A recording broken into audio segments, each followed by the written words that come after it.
dagen til Smash Ultimate Singles her på Northern Fight Harstad. Det har vært to tuffe, men likevel gøyere dager de to siste. Det har vært alskens spill av både Smash Ultimate og diverse annet. Tekken, Street Fighter, Guilty Gear Strive og en liten overraskelse med en Slap City graphic på slutten. Så vi har i dag gjort det klart, så vi skal gå gjennom topp 8. Etterfulgt av vi skal ha en liten premieseremoni. Etter games i topp 8 så tar vi og spør bare så litt kjapt spørsmål om gamet, om hvordan det gikk til vinneren. Bare for å høre hva han hadde antatt. Hvordan det gikk med noen hans. Hva han klarte å gjøre, hva han ikke klarte å gjøre. I vår topp 8 i dag så har vi jo fått folk fra jeg vil si hele Skandinavia. Men vi savner noen fra Danmark naturligvis. Når det er sagt, vi har fått overraskende mange fra Sverige. Når jeg så på lista, så jeg at det var 2 stykker, og det var impressive. For jeg tenkte, ja, men jøye meg, hvem kan ikke være hele veien fra Harstad? Fra Sverige? Men overraskende så kom de, og det har vært ganske hyggelig, det. Jeg har blitt kjent med dem litt nå. Veldig koselig. Så i vår topp 8 så har vi jo selvsagt fått noen av de mer kjente her i landet. Vi har jo selvsagt en, jeg vil si internasjonalt kjente Anvil. Norges beste Mewtwo, jeg vil si om ikke Norges beste spiller i Smash. Det vil jeg si. I tillegg til det så har vi også stjernen fra Vest-Norge, kjent og beryktet, brancher ut til nye spill, men allikevel bunnsolid i det spillet han startet med. Det han er kjent for. Ja, han startet faktisk med Call of Duty, som noen i audience sa, men nå er han kjent for Smashet sin. Kan jeg gi en shoutout til MVP Torp? Ja, han skal få den shoutout. På toppen av det, så har vi jo selvsagt fått deltakere som har vært fra Haugesund like så han kom. Ja, han kom jo ikke alene. Kom jo en til kar med han fra Haugesund. Dovi! Jeg ser på han nå, sitter der baki. Men når det kommer til selve bracketen, skal vi se. Hadde jo ikke bracketen klar naturligvis, så er det noe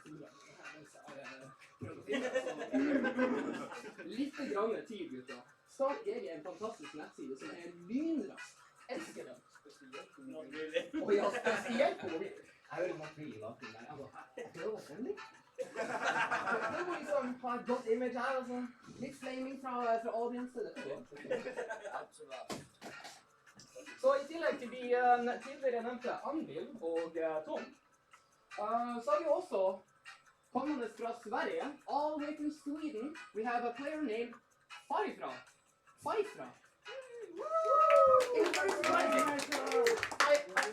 I watched the brackets for the Northern Fights in preparation, looking at who's coming, who's not, and then all of a sudden in Guilty Gear Strive, which I was personally the most interested for, I see a name pop up.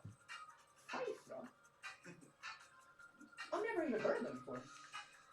And then I checked them out, and I see Sweden? Oh, baby, we had international competition here.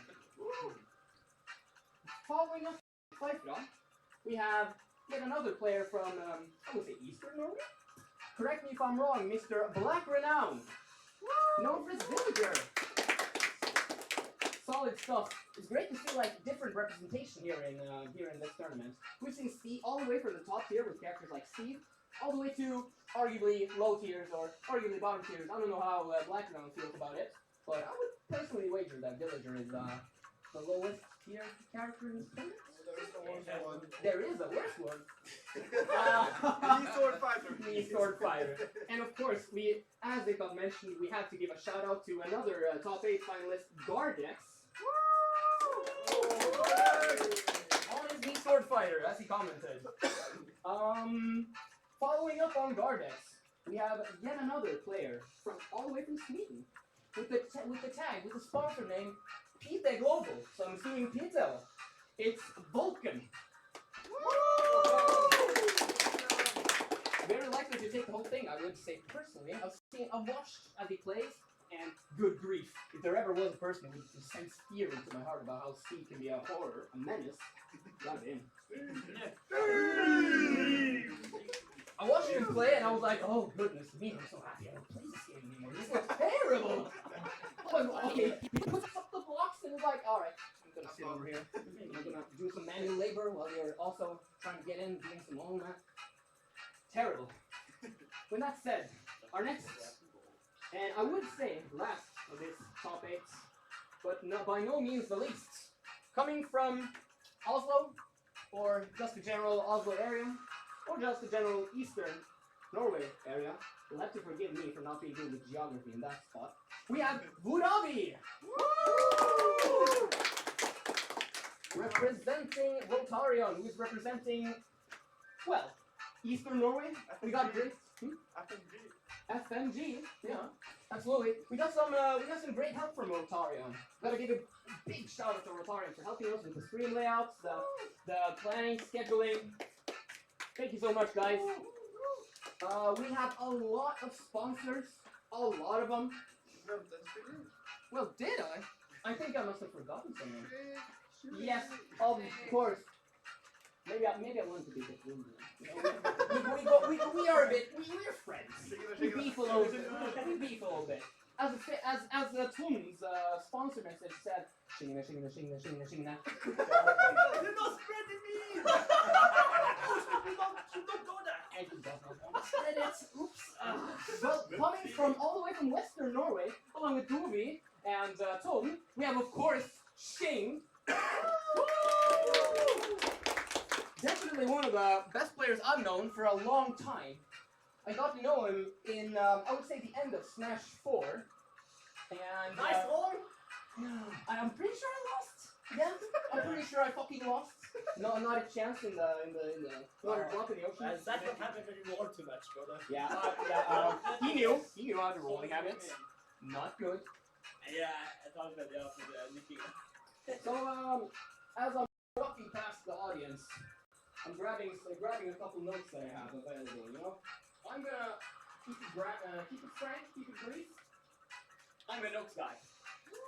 I need those notes. Need those notes in order to remember. I'm gonna forget that person, Jesus Christ. So, when it comes to this locale, this is Harstad, naturally, and in Harstad, the esports center, or should we say esports org, the main one to know. It's in the name, Main Quest. One of the main sponsors, one of the main organizers for this location, for this great tournament. They host a lot of different stuff in this location we are now. We're in the Harstad, the youth center, I would say is an appropriate way to translate it to English. I would say so. Or maybe like Sleep Time Center, depending. And they host a lot of different stuff here, all from like different kinds of gaming to radio to well, I'm sure they can tell you more about it on either their site or in person. They also focus on gaming, so that's why we're here, right? They got a lot of different setups, be it computers, be it rally, be it different kind of consoles. A lot of great offerings for a lot of people who know how to entertain themselves. They don't say, okay, on this PC, you can only play this. They give you access to PC and say, you want to play Fortnite? Go ahead. Street Fighter? Go ahead. Provided you have the credentials, the stuff needed to do it, they'll help you with it, get you going. They also have a lot of assistance to people who wish to explore 3D animation and general content creation. Great stuff.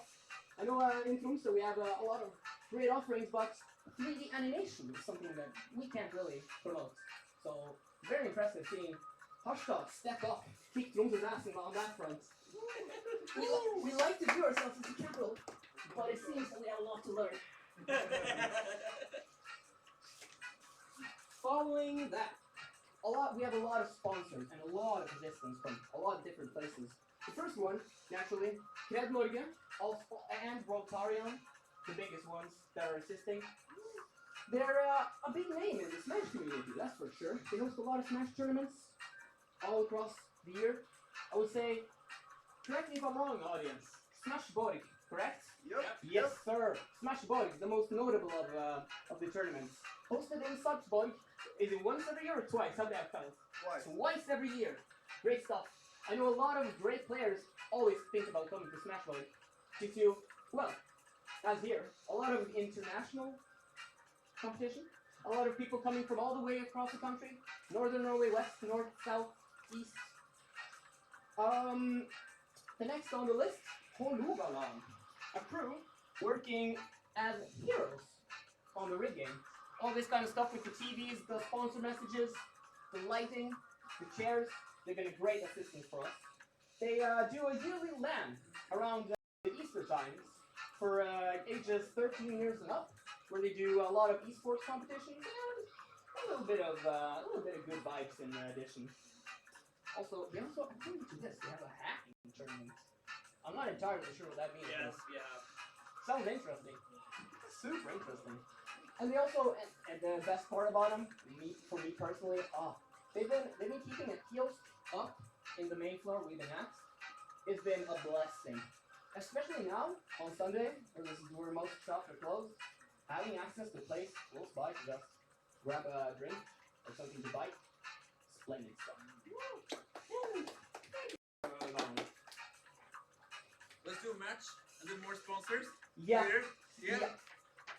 No, you can stay here for free. Shing and Vulcan first. Okay. Oh. Alright, then let's start out with first match. We'll see Shing versus Vulcan. So I'll ask the players. Off you go. Shing och gå ut.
cake.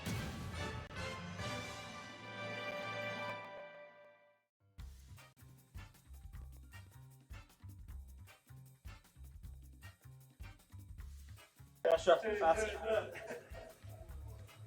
So yeah, that was Shin coming out on top. How did it feel? I got hit by Minecraft the match. I did not expect Minecraft to have hands. Yeah. It's like the second time I played against Steve. That is a competence game is. I definitely feel like I got a lot of weight because of I got a lot of weight because he had habits and he didn't know how to play how Sonic. So Would you say Sonic is a good matchup against oh, probably one of the best. Was probably one of the best. So that's why I studied and a lot of words beforehand. Very smart. You know, it shows that knowledge beats them. So for the next game, I would like to see Gardex versus Buravi, I believe. Yeah, I think so. The sword fighter. Now we get to see the new sword fighter. Love that. Fan vad cool, Ghost. Alltså vi vet inte det här blir bra.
Stop battle!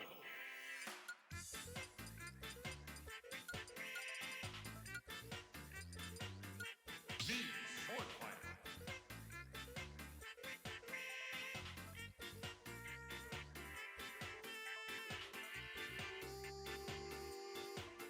Pokemon trainer.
spilt bra rundt race litt. Når du ser sånne racer, så kan han bare sende sin spiller, og så enten så trader vi helt for vinnere, han får mer prosent.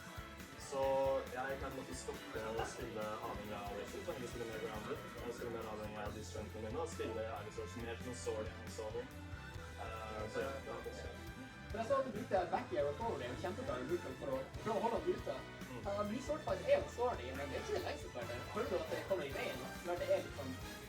Det skal være problematisk, eller? Ja, den er det raske sverdet, og ikke det lengste sverdet. Da kan definitivt conteste med min swordfight når det kommer til og raskhet. Kjempebra spill. Jeg skal prøve å se mer av det. Jeg ble veldig inspirert når jeg så det spillet. Håper det går videre. Greit. Neste scene. Det var veldig ønskelig tidligere og Andi og Tom. Nei, jo, må vi ikke. Nei, ja. Bra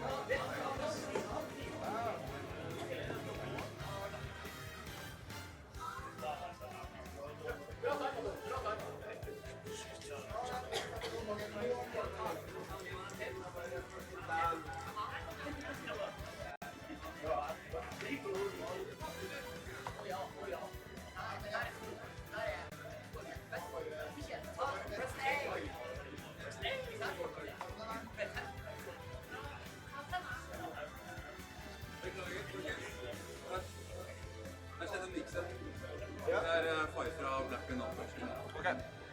Beklager, det skjedde mye selv. Det var Far fra Black and Numbers. Jeg fikk beskjed på 10 minutter om det som skulle jeg faktisk. Ja. Ok. La meg... Sikkert jeg hadde lov til å høre det nå. Ja. La meg høre med... kjapt. Jeg kommer.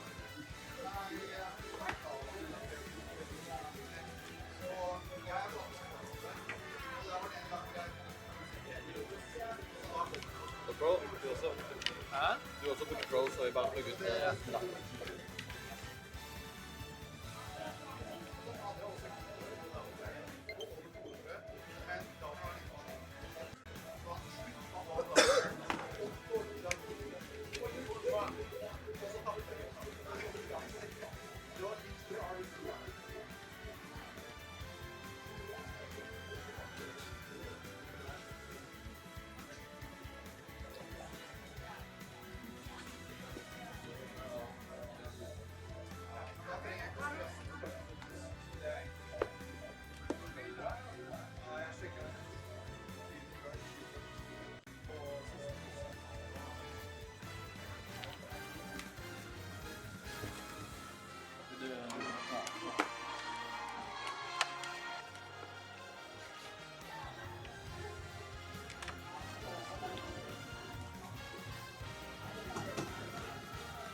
Terra.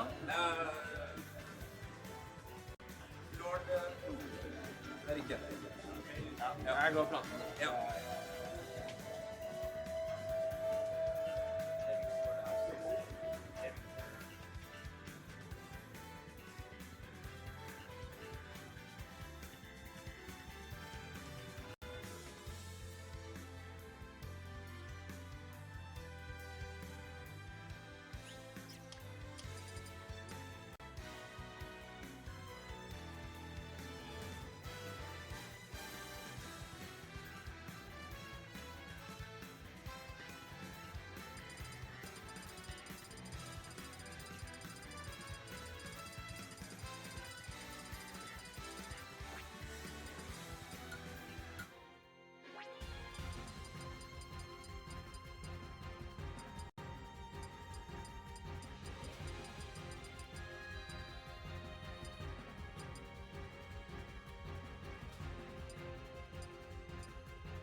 på bare Smash. Er det noen andre spill enn Smash som har gjort competitively fighting games sånn? Nei, jeg spiller bare Smash. Punktum. Vel, det viser seg klart og tydelig. Du slo han tom 3-0, hvilket er no small feats. Gratulerer. Håper å se deg i Grand Finals og håper at du tar til utslag midten. Hell yeah.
Stop battle!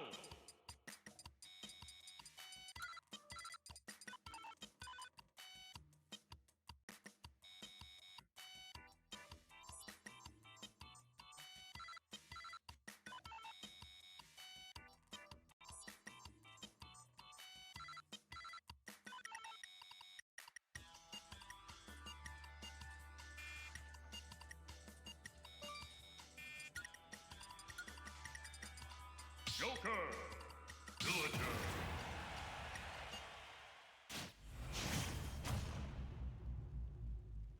3, 2, 1, go!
Joker.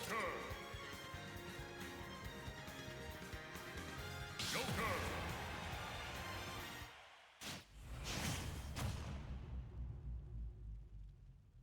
Three, two, one, go!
jag ska dra den här säsongen är vi på som inte kan kanske slå bättre sen de andra som kommer att Ja, men da, for vi viser jo frem at da kan man jo si at hvis karakteren er dårlig, og allikevel presterer jo så her bra, da ligger det i flere spill. Ingen kan si noe mot det.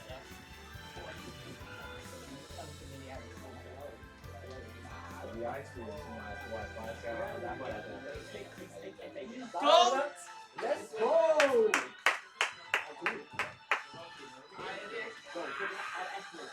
Let's go, dude! 3-0 også.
Start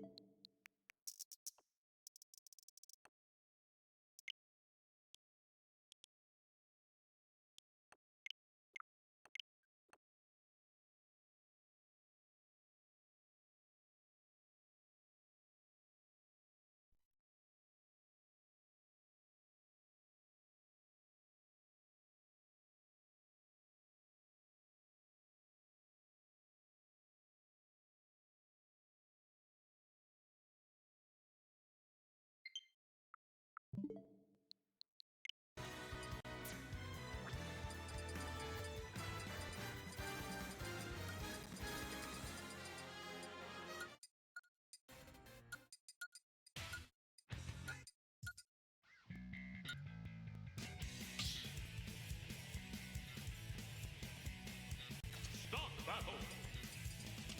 Rolling around at the speed of sound. Got places to go, gotta follow my rainbow.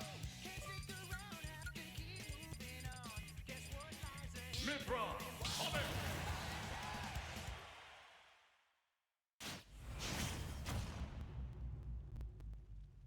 Three, two, one, go!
Falco's notorious with like beating my college name. So we have kind of like a counter-pick war going on with Pyramidra versus Falco, and then the Falco versus Caller, and then my Caller versus Sonic. So it's been going kind of back and forth. I've usually had the number, and they work out for me. Yeah, it was quite interesting. When you switched from Sonic to Falco and you followed it with switching to Pyramidra, very interesting how you got it going. Like, I feel like it's a surefire sign that you play each other a lot. The fact that you develop these counter things. Well, that was fantastic. Great games. Keep it up. Congrats. Now, before we start the next match, we have a prize to deliver.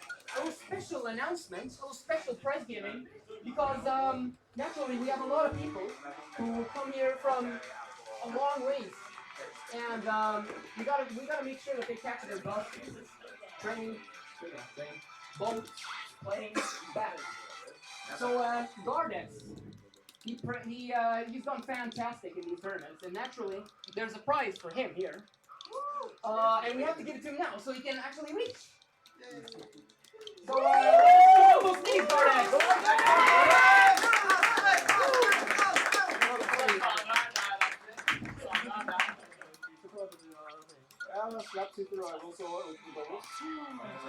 And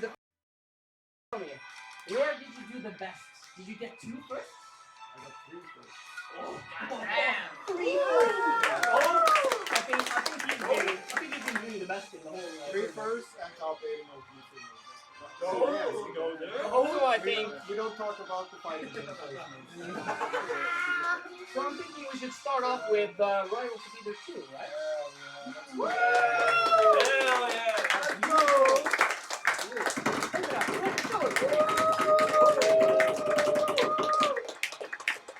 And not only that, you teamed with Fighter during double figure. And I'm sure this is for you, isn't it? This double first. It is. Actually, Fighter will get their own first. It's we'll give them out with the other ones. But it's important to get Gardex going. And tell me the last one. You had The most important one. the most important one that Gardex was very interested, stoked a lot of interest here. I don't think people would have played it without him. Slap City! Go ahead.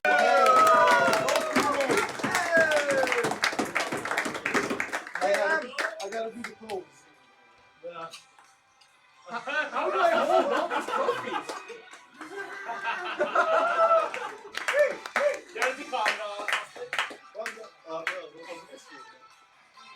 Just remember. Lampa, ser det lampa där?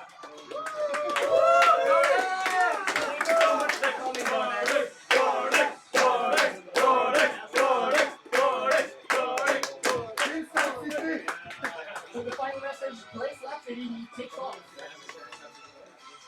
There you go. Small battlefield. And then we will move on to Fighter versus Start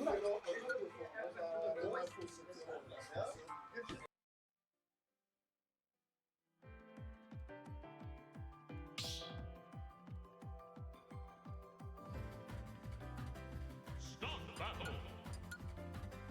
Joker.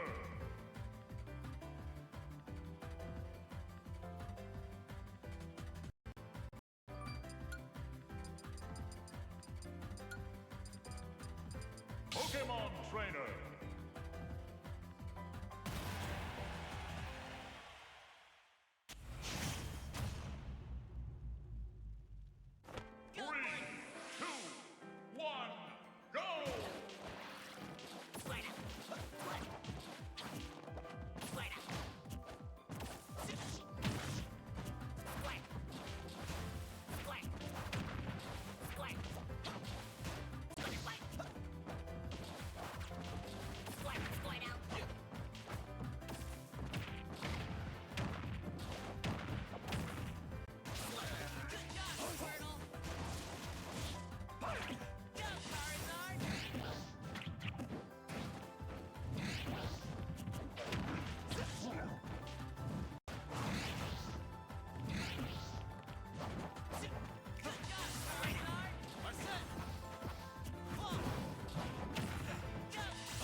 trainer.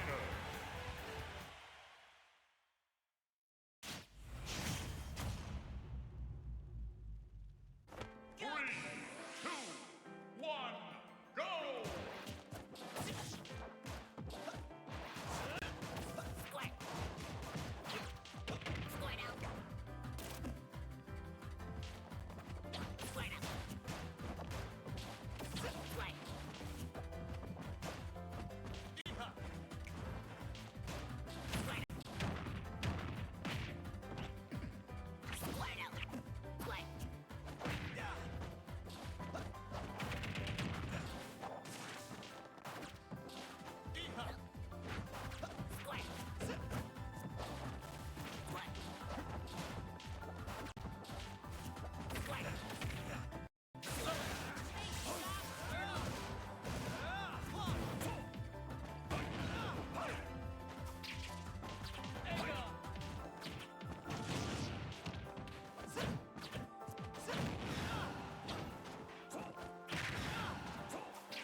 much for the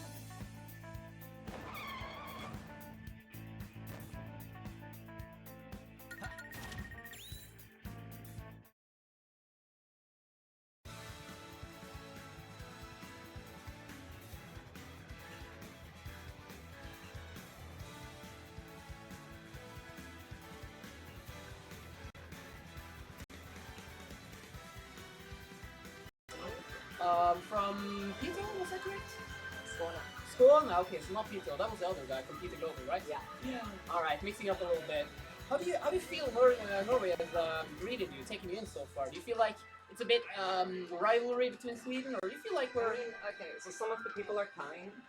Some of the people just want to win the money, so they won't play me in friendlies, which is like kind of evil. Yeah, it is. But whatever.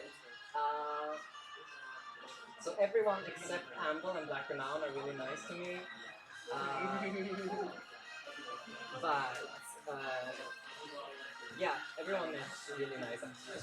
I'm certain that like, if you ever meet them again, the tone will like change differently. I think like having the first match against you without any knowledge is like their intention, but I'm sure that they'll realize they can't keep that up for like consecutive meetings. So I think like I'm really happy to see you here. Would like to see you again. What are you looking at? Yo, Karthagen just dropped a new album. Oh, see there, got some great stuff to listen to while you wait for your next game.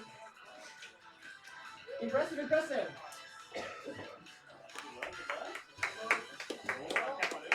Winners final.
Start battle.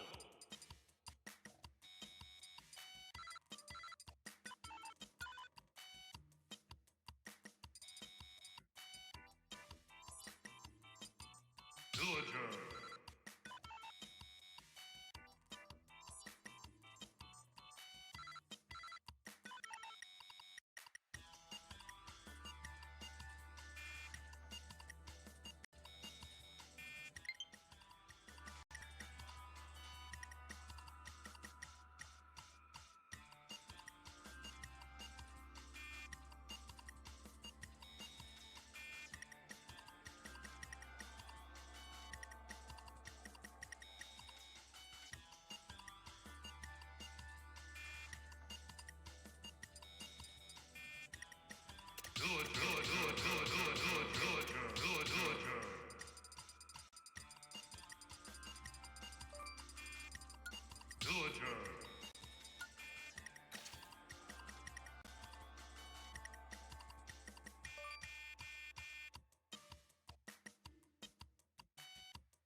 Villager.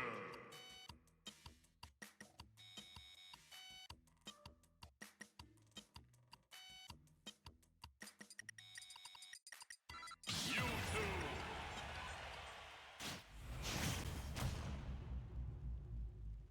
3, 2, 1, go!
Game!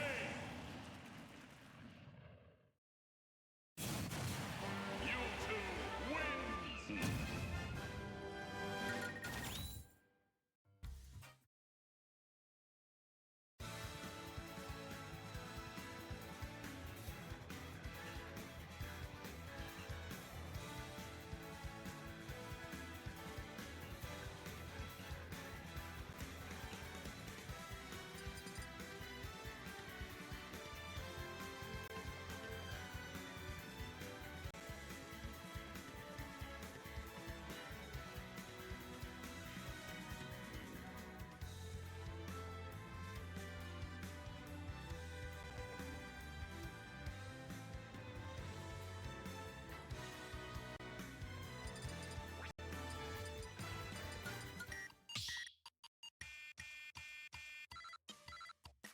Stock battle Isabel! You two!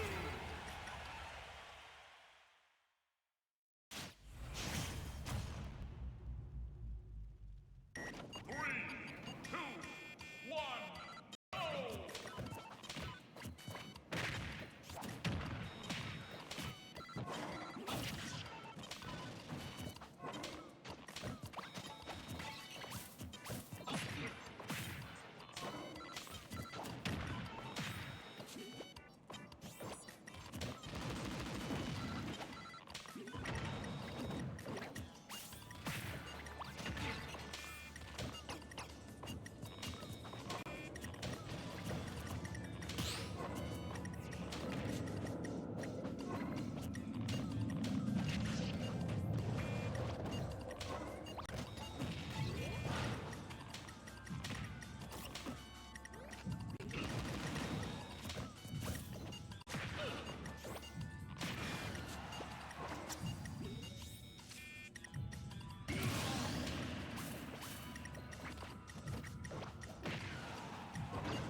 Mr. Game and Watch.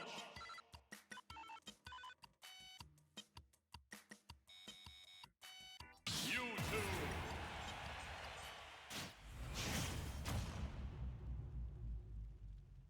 Three, two, one, go!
Blacker brought out Isabel.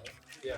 And it seems to me like it might have more potential against YouTube than regular villager. What do you think about the matchup? I think I don't think Isabel does anything. I think I'm just way more used to his ability than Isabel. I think they probably do about as bad, but I think Villager is more scary because he has natural kill power. Isabel doesn't. So if I just avoid the cheese with Isabel, I'm good. But yeah, I think both Villager and Isabel look fun by Mewtwo. kind of unfortunate for them, or for Black now. And then when it comes to game watch, it's like I have a lot of experience in matcha, and I've started using quick school shadow ball out of shield to stop him from getting me. I was fishing a bit too much for it at the end, which got me in some hot water, but I clutched it out, so it's Yeah, alright. you did a great job out there. Thank you. Eirik av den F-Version Sarpsborg.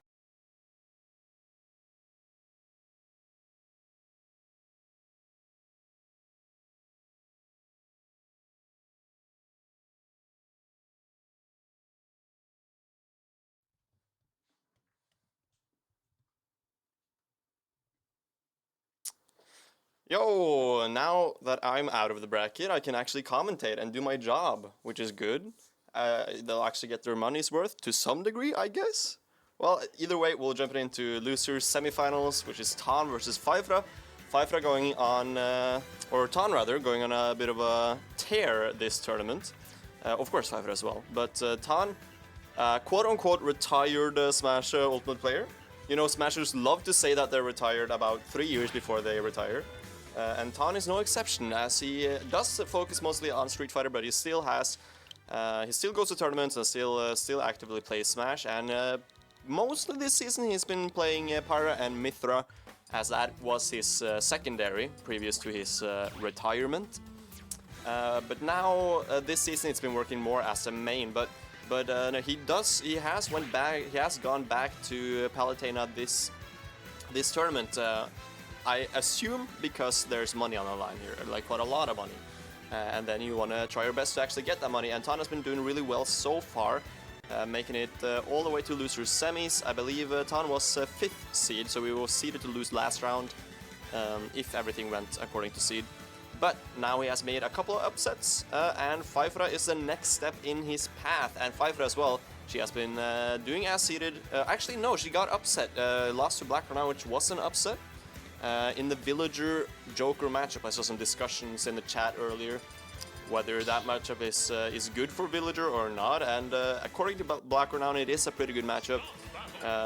Even-ish, which basically is a winning matchup for a low tier, right? You're not used to the winning matchups. So the same way a winning matchup feels losing to a Steve because you're used to +2s, a Villager will feel like an even matchup is winning just because they're used to all the losing ones.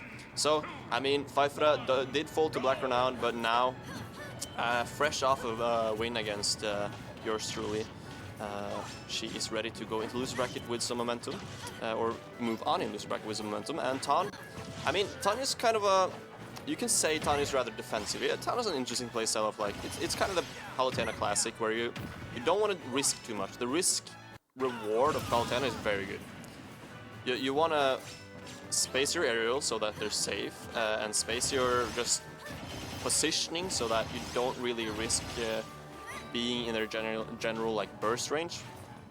And it's interesting because Joker doesn't necessarily play like that, but Fifra kind of does. Fifra plays that, but like amped a little bit up. Fifra plays even more passively, just to kind of a lot of disengaging and then catch throwing out the burst option, right? The burst option are very good on the side of Joker. I feel like Joker is one of those characters that Palutena can't really be too comfortable against, because yeah, you can space and try to keep your positioning in a certain range, but at the end of the day, Joker has a lot of hard-hitting moves that suddenly just kind of catch you off guard, and that F-Smash is no exception, evening at the stock count. Actually, Tan catching a really early stock with that edge guard in the first stock, but now kind of evening up, and the jab, okay, not going to be a huge punish, and not any punish at all really, except for just keeping advantage. That down air is something I want to talk about, because it's like, I feel like Palutena mains would tell you that that down air is not good because, oh, it's slow or something, but it's not too slow. It's actually rather fast for a down air like that. It is super strong. It like kills crazy early offstage. You saw it against Anvil earlier with the down air like killing at 28% or something. It's a really good tool in your kit. You can do it like rising or like jump and then do it falling, like slightly delayed and then combo off of it, which is very nice. We saw it there as well, just do it falling as well. Into a back air and then keep your advantage going. It's a really solid move. Whether it spikes or not, it has its uses. trying to go for the drag down nair, which is also something interesting. I feel that both these characters have like semi-true, sometimes fully true, but sometimes semi-true. Whoa, wait, that was the last stock? Tan kind of speedrun that first game going in favor of Tan, and this retired player is looking very strong right now as he takes game 1, looking to move into top 3.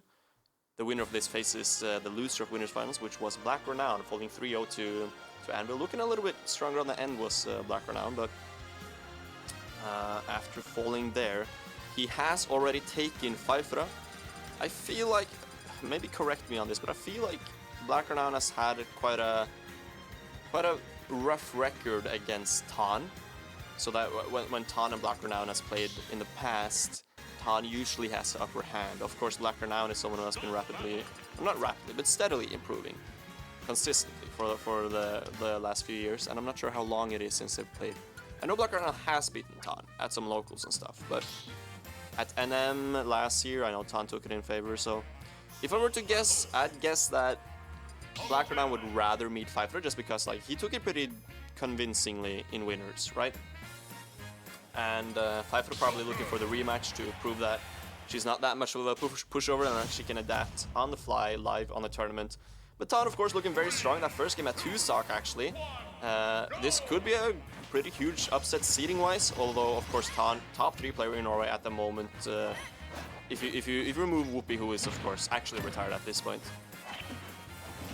Right, nice ledge jumping. I mean, Pfeiffer has a tendency to jump from ledge like 90% of the time, which is common, right? That's usually the option you tend to go for. That's usually the option that's quote-unquote the best. Like, on paper, jump is the best option. If you mix up your timings well, it can be very hard to cover, because you can't really cover it on reaction as much as you can with roll or get up attack or neutral get up. But it's still a extremely exploitable option, and we see Tan doing that wonderfully with recovering with Nair, like an active hitbox that covers a lot of different timings. But that back air, Arsene right now almost got, and there it is, there it goes. The hardest hitting kill moves are now off the table for Pfeiffer. She can still, of course, find some strong moves and some edge guards, but that is one of the win conditions of Joker, isn't it? The edge guards, that's not gonna come into play as much against the Palutena, who kind of, you know, just teleports back to stage with a really solid recovery that goes fast and is hard to react to as well. But the grab on the neutral get up, nice stuff. Panicking with the roller thing, that's something Tan is extremely good at. Tan is like one of the best players I've ever played against at specifically covering panic options and like mashy options, especially in the corner. If you go for like just a panic roll in disadvantage or in the corner, Tan will like almost always be in your head just catching it. He's so good at that. It feels like he's allergic to mashing in a sense, like you can't really mash against him. That's partly because Palutena is the way Palutena is, like super safe and hard to just push buttons against, because I mean, she could just kind of do her game plan and space her aerials, and then if you push a button at the wrong time, she could just like weave in, weave out, or weave out, weave in and punish. Which is very efficient, but that downer, there's more than one character on the screen that has a nice down air combo extension, and Joker is definitely one of them. I'm curious to why we don't see the gun usage more. Like Pfeiffer, when Pfeiffer was playing against me, she was definitely using the gun quite a lot. I suppose it has a lot to do with the characters. Palutena a lot faster than PT, so maybe that's a part of it. Like she can get in easier. With that down through to back air, so good at 2-framing, by the way. So, oof, why did he do that? I'm confused about Tan doing that sometimes. Something just feels like he wants to SD. Like what purpose was it to risk that? But I mean, you do you, Tan. Still in a good position here. Pfeiffer with a slight lead, one of the first leads she's had in this entire set, although it is still young. And the lead back in favor of Tan. That combo, the washing machine, is so strong. From into back here, risky dash attack there. That's kind of the win condition a lot of the time for against Palutena, is like forcing her to do these dash attacks, which is one of the few moves she has that's not safe, and we see it being punished there in the favor of Pfeiffer. Goes for the trump, but nice DI from Tan, not being able to get it back here. There is Pfeiffer. Ooh, going for the down smash, but not working out, and now Arsene is all the way gone. And explosive flame, a little bit sus DI, almost actually dies from that. Oh, that's a lot of Arsene. That's Arsene mid is almost fully up. You want to take this stock quickly before the big scary blue man is on board. There we go, and that is gonna be 2-0 to Tan. Wow. Norway's kind of popping off here. I mean, Feifra, the second seed of the tournament, could actually be falling at 4th place. Letting Tan, Black Renown, and Anvil be top 3. A full Norwegian top 3 would be phenomenal. We were worried that some Swedish player might make some deep runs. Vulcan, I don't know how to say it in English. Volcano, among others. Falling earlier to Xing, and now Feifra potentially falling to Tan here would be a great moment for Norway for sure. Let's see.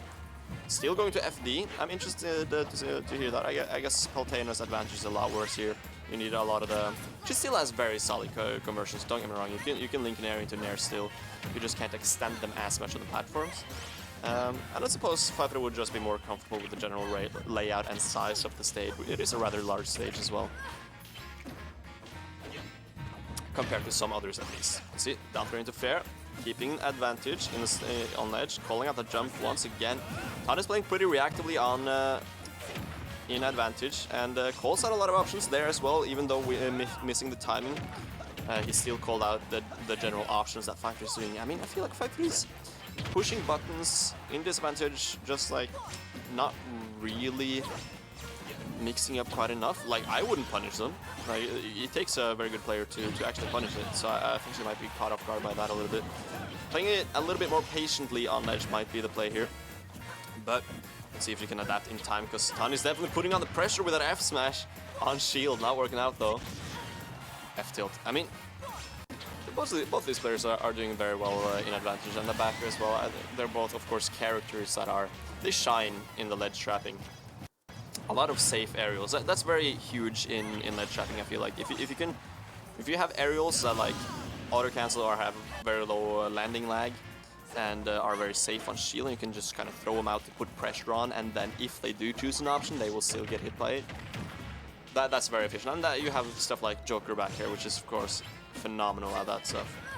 The down tilt as well is something that we see Feifra use a lot. It's kind of a part of that game plan that I was talking about earlier, with Feifra playing passively and then kind of doing a burst option, just like running in at like a not a random time, but mixing up the timing to the point where it feels very hard to predict. And down tilt is a part of that where you can slide down and it's very hard to intercept. If they're going for like a rising aerial, you can often hit them out of it, or at least go under them and risk very little. So that's something Feifra does a lot. But this advantage state from Tan might change things. Okay, getting out with a gun. We see the gun usage a lot more. Nice tech chase as well with the dash tech. This is a very strong advantage. 128% on Tan right now as well, and so scary the back airs. Arsene only about halfway gone, but this back throw is gonna take it down, but no, does not remove it in time for him to avoid the Arsene back here. But now we're playing against base roster Joker.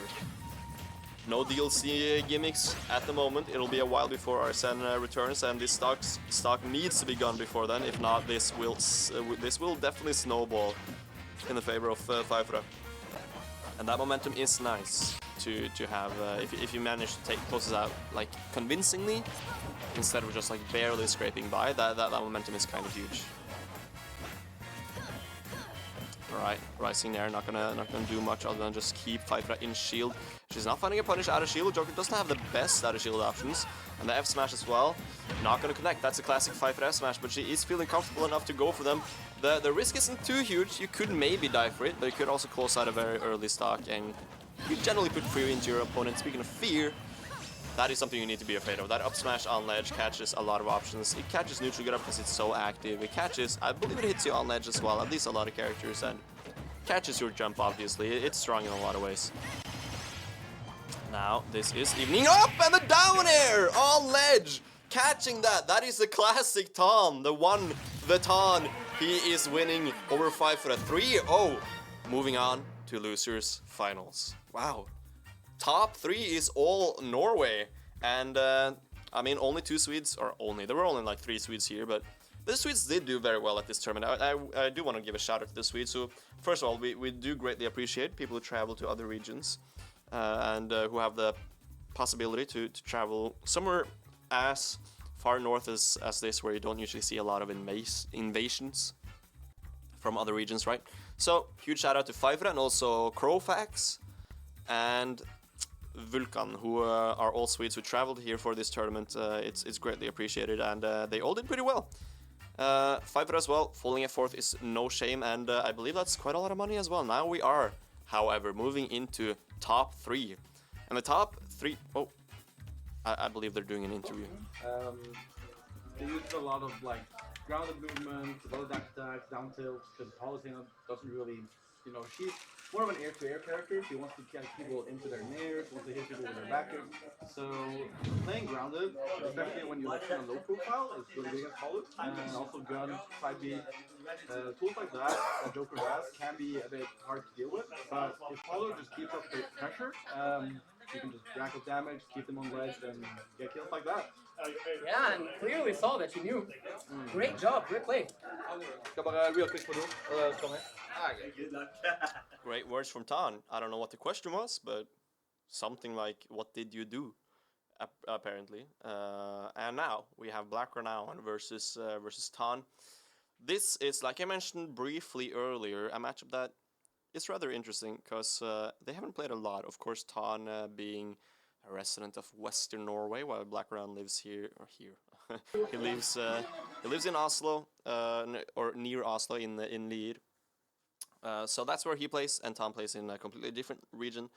So they don't play too much, but of course they have met sometimes at larger tournaments or locals around the same time, like close by. You know, pre-locals and that kind of stuff.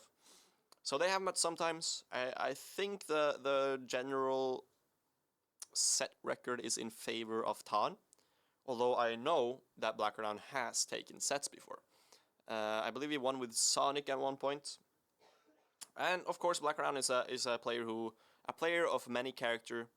You never quite know what you're in for when you see him enter a set. He might sometimes play something just completely unexpected. He pulls out the Donkey Kong sometimes. He has his Villager, of course. His Game & Watch that we saw earlier against Anvil, which did quite well for itself in the third game at least. And he also has an Isabel, a Samus, quite a Sonic as well. There's quite a lot of characters that he's played across the years. He used to play Falco way back too. And he actually started out as a Mewtwo main, I believe, way back in like 2019. So definitely a Fundies player, and he does probably want to go Villager here. I've seen him go a lot of characters against Tan, but it's kind of common actually when you see players like Black Renown who have a lot of characters at their disposal, but as they get better, right, they reach a certain point where they realize that I don't really need to counter pick in order to win. Like, you can play most characters in the game and still do well in this region. Maybe at like top level you need to counter pick, but even then there's a lot of character specialists, and I feel like, at least from my perspective, that's often the most productive use of your time, like focusing at least mainly on one character. And Black Renown has been seeing results from that. Oh my god, that is so loud. All the way since SmashCon, I know that he has played a lot more Villager. Like, I remember at SmashCon not this year, but last year, 2023, he just went to Villager the entire tournament, and he felt that, okay, people here probably don't know the matchup and stuff like that, but it's also, I assume at least, part of it is that it's very loud, by the way, Mr. Production. Thank you. I also think part of it is that if you're going to play, right, the most productive use of your time is really specializing in that one character and being as good as possible with them and being as comfortable as possible with them. So a lot of the time that'll work out, but sometimes the matchup is just so bad that you have a better chance with another character if you maintain them somewhat well. And I know Black Renown maintains his Villager and his Game & Watch. And he also has been practicing Samus this week. I don't think we'll see the Samus, of course, but I do think it's a possibility that we see the Game & Watch, but I think we'll start out Villager. It's just that he's just been in that mindset lately, where he's like, I'll try a Villager and see how it goes, and we'll take it from there. If it works out, we'll stick to it. Doesn't work out, we might see a counter pick. I think probably this match was kind of rough for Villager. and that's why we're seeing Game Watch right off the bat. I'm not too surprised. I mean, like I was gonna say, like the matchup seems kind of rough for Villager. You know, you have a character with a lot of who's kind of dependent on that mid-range game. I guess a character who has like really good burst options, not really burst options, but good air-to-air and good options to intercept you rather is what I'm trying to say. But Game Watch on the other hand, just like I don't even know what I'm gonna say about Game Watch. It's just like an all-around solid character. It doesn't have a single game set I'm like, that's where he's like absolutely insane. I guess you would say disadvantage, right? It's hard to intercept him off stage in juggles. He has great landing options with a down air and good aerials to land with as well. He just has a lot of good options in disadvantage. He's not like crazy in advantage. He has good advantage, of course, very good advantage. You need to have that as a top tier, but I feel like it's disadvantage where he really shines. It's hard to get much going on him, and maybe that's what he's hoping for. That Palutena, a character who does very well in the shopping and in juggles, maybe he's hoping to just kind of escape those game states altogether. And it is a very even start here. Ton in that juggle and immediately gets back. I mean, it goes both ways, especially on Smash with that center platform.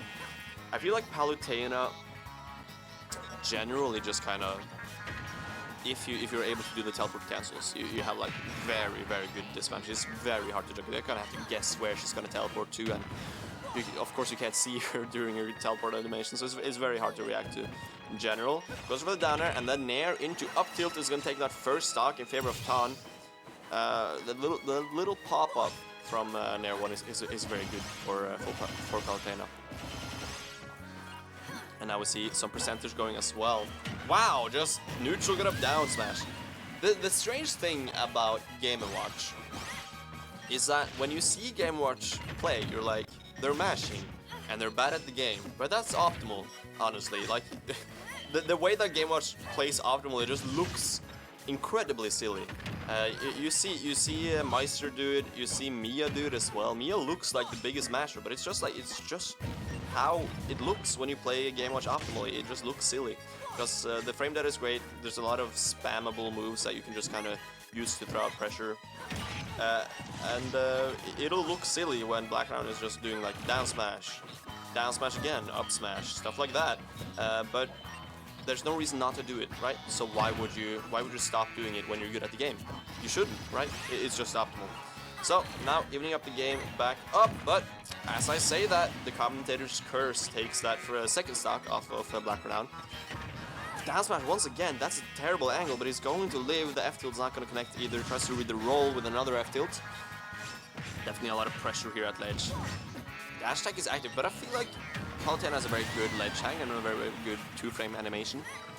But finally that F tilt does take it on ledge. The ledge trapping was very solid there from Black Renown, covering a lot of options to just like, oh god. Yeah, he'll still live. He's drifting back slowly, doesn't get the punish there, no end lag really on that, as long as you don't do an aerial out of it. Scrub the air dodge as well, I really like that from Black Renown. The up B into forward air is like very basic, but it's also very satisfying sometimes, because if you just read the air dodge and go for something like that, it's just like, it's so active and it just lasts for a long time. And that forward is like perfectly designed to just kind of cover that timing almost exactly when they're out of the air dodge. It just kind of explodes. Ooh, that downer was very scary. You can die at ungodly percent sometimes if you don't time that correctly. But does get back with the explosive flame. That's a very good tool to use in this disadvantage, right? There's a lot of characters that have tools like that, like lingering tools that you can throw back on the ledge like this to just kind of stop your opponent from ledge trapping you. It's very tricky. We got the up smash, like I talked about earlier, the up smash that has so little lag, you can just kind of throw it out, and I expect we'll see it again, and as I said that we do, once again. And there's no reason not to do it, so he will do it as much as it takes to close out this stock. And he wants it, and they're barely getting the dash attack in favor, and another back here, closing out that first game, incredibly close. That up smash would have taken it too. And so close, but the dash attack really was a game decider there. But as I was talking about, with Palutena side B explosive flame, that's the kind of move you just kind of send out as you're trying to recover to intercept your opponent's ledge trapping. There are weaknesses to it, but it's similar to a lot of characters. You see Robins do it, like they use their arc fire, send it on ledge while you're standing there in hopes that you will shield or get hit by it. And if that works, you can't ledge trap them, and they'll get back to stage for free. I believe there's like Gunner might do it as well sometimes. There's a couple of other characters that does it, where they just have this falling or just lingering hitbox, and Palutena definitely does that and uses that well. The counterplay is, of course, you just run off stage and punish them, because it has a long animation usually. I'm not sure how long Explosive Flames animation is, but I do assume you can just run out and punish it with Robin rather, who is very similar, of course, with a different projectile. You can just kind of run below it and just down her or something. You can get a huge punish, and I assume the same goes for Palutena. But this game, we have a counter pick of skins from Black Renown, going for the default Game Watch, which actually you never really see. You don't really see Game Watch default skin ever. Approaching with that Nair. I feel like that's something that both these characters are just gonna do. Approach with a Nair sometimes. I feel like Palutena doesn't really approach with a Nair though. More like approaching with forward air or other air-to-air options that can lead into the Nair instead. Oh yeah, teleporting back there. Calling out that Black... Ooh! Speaking of calling out Black now, with that call out on ledge, going for aggressive options one too many times. If you're rushing... Oh, we're just falling into the bacon. If you're rushing your disadvantage, and I feel that Black Renown has a tendency to do that sometimes. If you're rushing your disadvantage, you can get caught by a lot of big punishes. And Tan, like I mentioned earlier against Pfeiffer, Tan is one of the best players in Norway, or just in that I've seen or played against, who is so good at calling out those like mashy, just rushing options. If you're trying to find shortcuts, Tan is gonna stand in the shortcut and block your way to your goal, which is to take stocks or get out of disadvantage, and he's not gonna let it happen, and he's gonna call you out, and we saw that with the up smash. Now, of course, that downer out of disadvantage from Black Renown, taking that stock, actually going through the up air earlier, which was kind of wild. Palutena up air, amazing juggle tool. You know, there's a lot of characters in this game that have really good up airs, that are big and lingering and stuff like that, and Palutena's is one of them. But I think the thing that makes Palutena's so good, just on the character, is that she herself is very fast in addition to all that. So she has a huge up air, has lingering, and kills relatively early, but she's so fast that it's hard, she can just chase you down. And there we see, catching the roll. Tan is very good at like using his body language and call out those kind of just panic options, right? I want to get back to stage, I want to roll it back to stage, and then just walks slightly forward, walks back, punishes the roll. It's very nice stuff. It's very basic stuff, really, but it's cool to see utilized so patiently and so. But he's just very calm with it, and it's just clean movement. It just looks so thought out, right? It's not like he's dashing back and forth and kind of pushing buttons all the time. Every button is pushed with purpose in those situations. On the side of Tan. Let's see. Up smash, gonna do a lot of shield damage actually. I feel like he could have gotten some crazy shield break stuff there, but game 2 here as well. And there we see the upper actually beating out the downer, and now 2-0 to Tan. Will we see Black Renown try out the villager possibly? I feel like that might be the move. The Game & Watch is not really working out right now. Of course, he might have some other adaptations and feels like it's best to just stick it out. We haven't tried the Villager, and Villager is his best character in my opinion by far. I think his Villager is very, very good. But we will not see this set, and potentially the last match of Black Renown's tournament run is Villager versus Palutena. 2-0 to Tan. Let's see if we can get any momentum going at all, or if this is just a 3-0 sweep from Tan. Alright, 51% amassing already on Tan. Black Renown's advantage is really nice here. The juggles as well. I mean, Game Watch's juggling is just so insane. We talked about Palutena's juggling, which is very good for kills. Villager, I keep calling him Villager. Game Watch doesn't really get kills off of juggles that often. It's more that he just gets like a lot of percent. He can take you to 100% just by using those up airs and nairs and a lot of stuff. And if you air dodge, you can read it and get like a forward air, which can eventually kill as well. It's just like the pressure is always there. And then if you do a greedy landing, he can call you out with up smash or down smash or other just safe smash attacks that he has.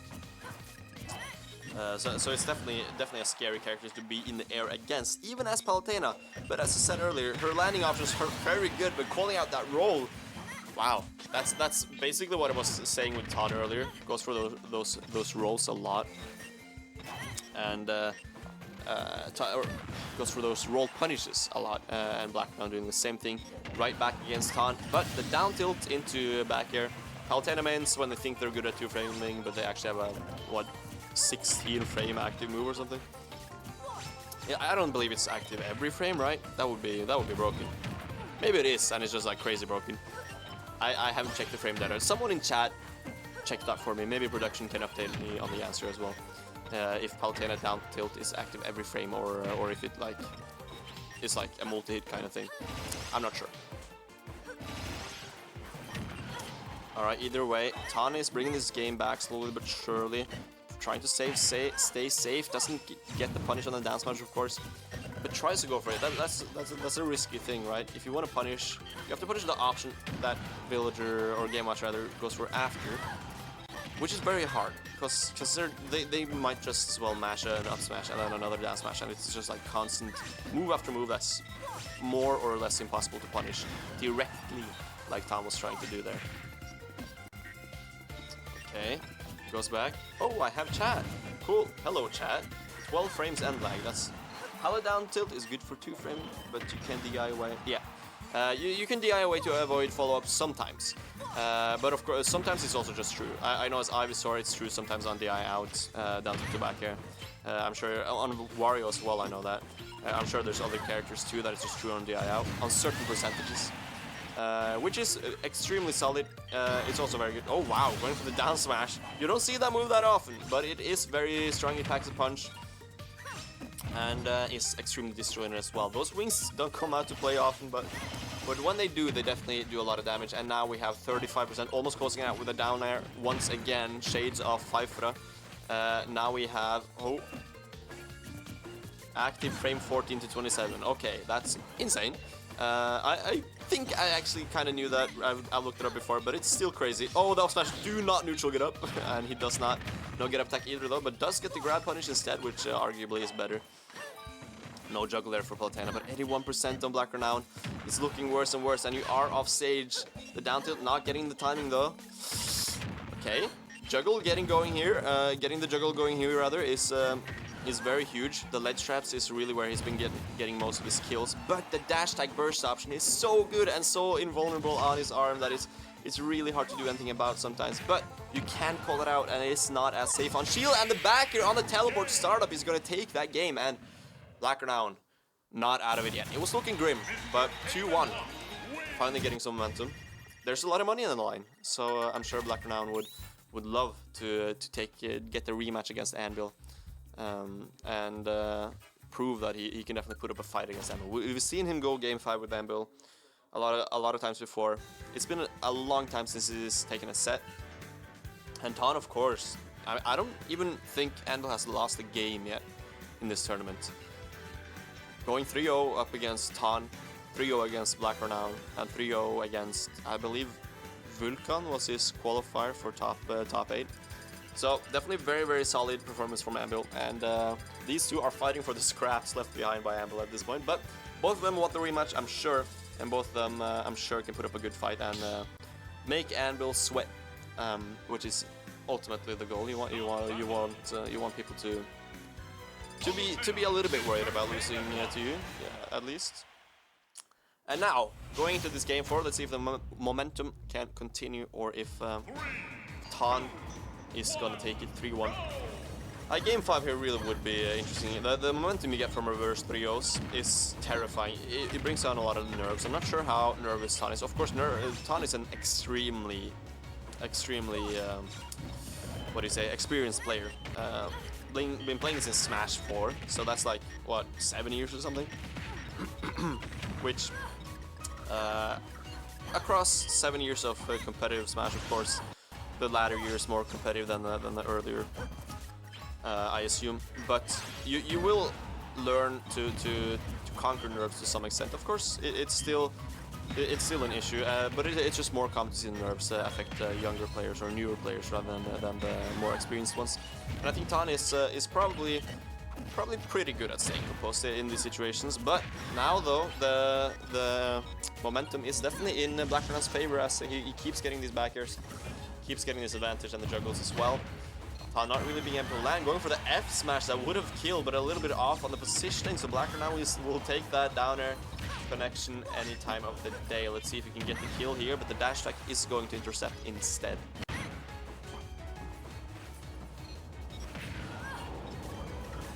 Alright.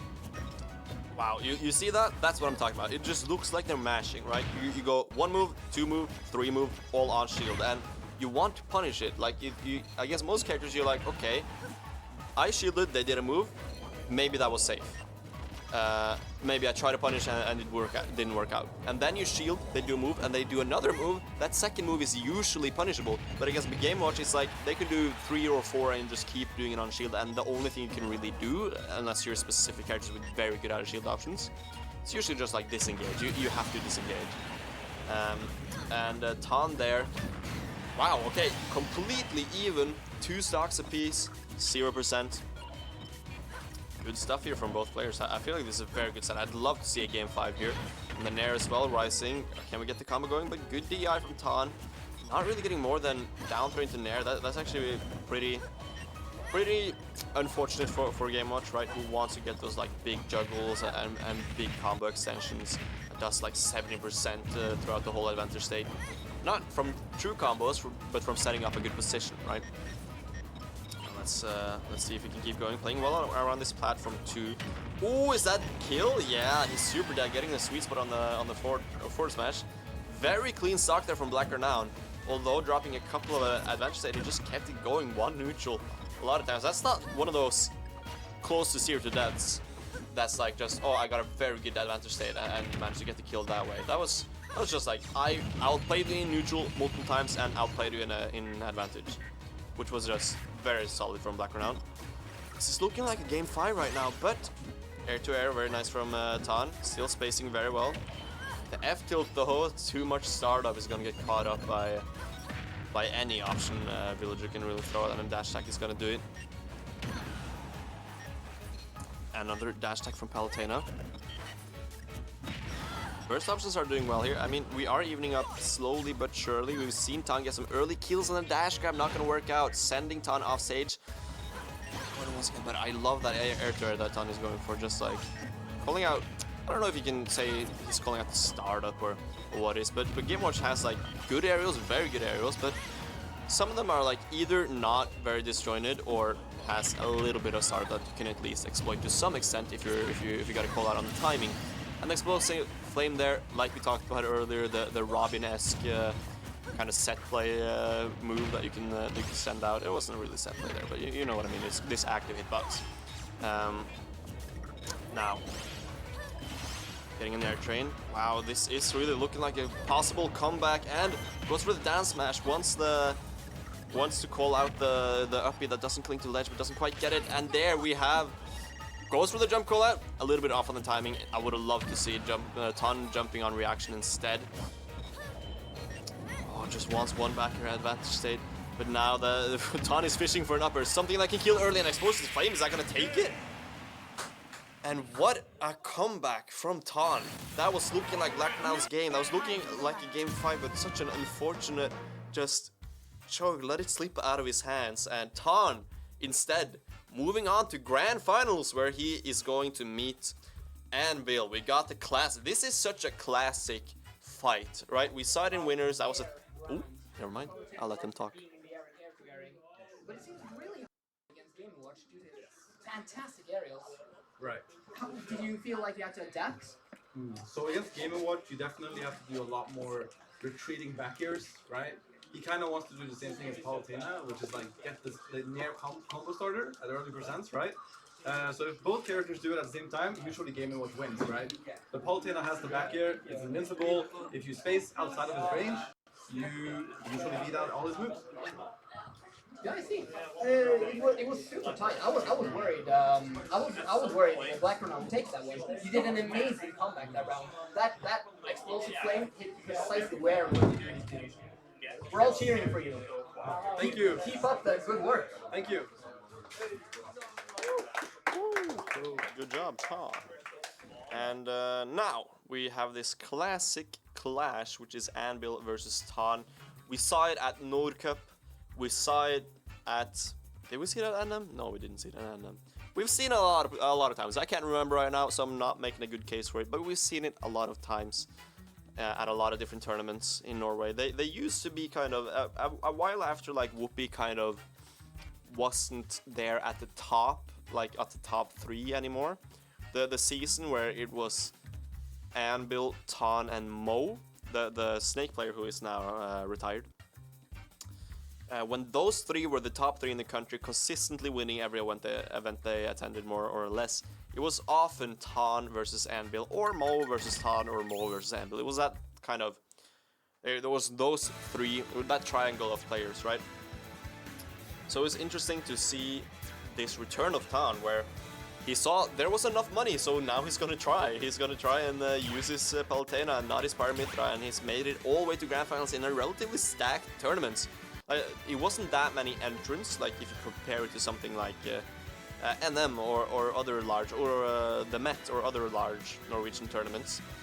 But the level of talent on the top here, it's pretty top heavy. There's a lot of really good players, multiple top 15 Nordic players. So it's a stacked tournament, considering the Nordics, and now Tan being able to prove himself once again that he's still on top of, he's still probably top 3 in the country, easily if he plays his main. But with his secondary, Paramitra hasn't been doing as hot, which is a reasoning behind the seeding being a little bit lower, but he has still proven that he deserves a higher seed, if he goes his main at least, which is, I mean, very solid. Still half a year after you quote-unquote retired for Street Fighter, you still have it in you. That kind of fundamental you don't really lose it that quickly, especially when you still enter locals, right? You still practice to some extent. Even if you don't practice with intent, you still play and keep up your skill level, which is something that we saw with Whoopi, who stopped practicing like a long time ago, like intensely practicing at least, but still played a lot, right? You still played at tournaments, you still played at locals, you still played Elite Smash, you still keep up that level you have, even though it doesn't really improve, right? You don't necessarily get a lot better, but you still keep that level of fundamentals that you do have.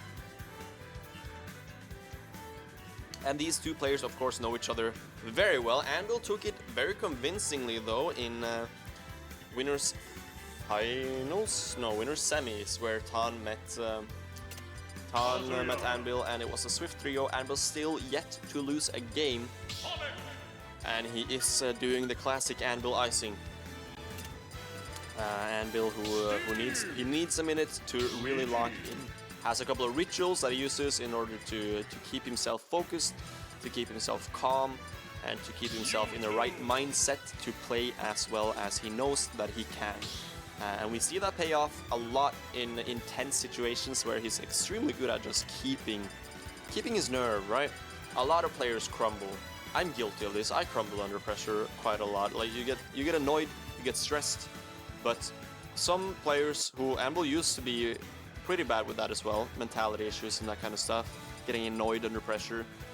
But with enough effort, you can definitely overcome a lot of that stuff. And there's a lot of psychology in esports, or just sports in general, where, you know, even the worst player can win a lot of times if they have the better mentality, right? And if you're the better player and you also have the better mentality, then it'll be really hard for the opponent. And Anvil is definitely working on controlling his mentality to a point where he can leave the mentality issue out of the equation, right? Because it's very frustrating to lose while you feel like you probably could have won if you just kept composed, right? That's something a lot of people feel, and I definitely see that in some players. 7-4 set count I'm getting for chat here, favoring Anvil. Last 5 sets is 3-2 in Tan's favor. The last set was an Anvil win. Is that including today? I assume not. But yeah, that sounds about right. You also have to consider that those last 5 sets were like probably like a while ago, because Tan hasn't been too active. in other regions at least. So it's gonna be a while ago, and Ambil has definitely improved drastically the last couple of seasons. The thing with Ambil is like he might not attend very much at locals. He doesn't really support it or like go to his locals a lot. He clashes with some stuff, but he still practices and plays with the local people quite a lot. He sessions very much. Plays online a bunch recently too, against really good players. And he travels like a crazy amount to play against the best that the world has to offer and really practice with the best of the best, and you see that panning out quite a lot, as you can tell that he hasn't even dropped a game this tournament and already almost taking that stock with the Shadow Ball.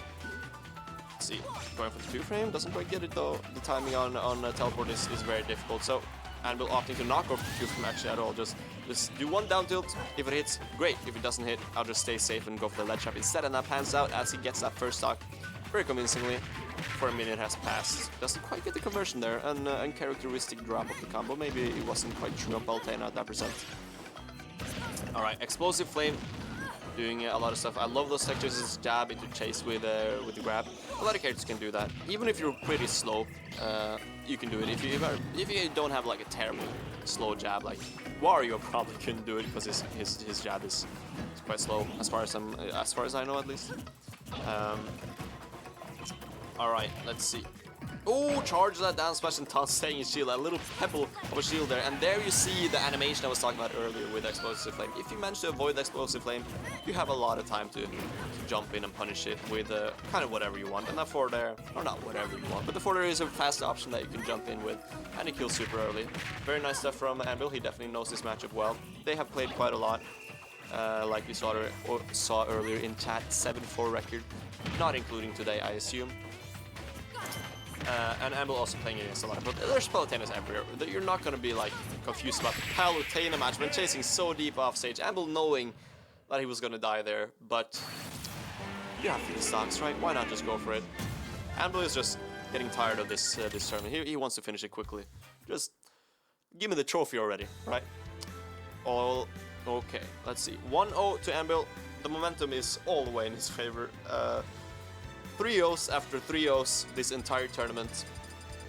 Yesterday and today, playing phenomenally, and Tan didn't really see any answers there. It looked like 3 stock. Getting 3 stock. Tan was looking so solid against Black, and I was looking so solid against Pfeiffer. And now,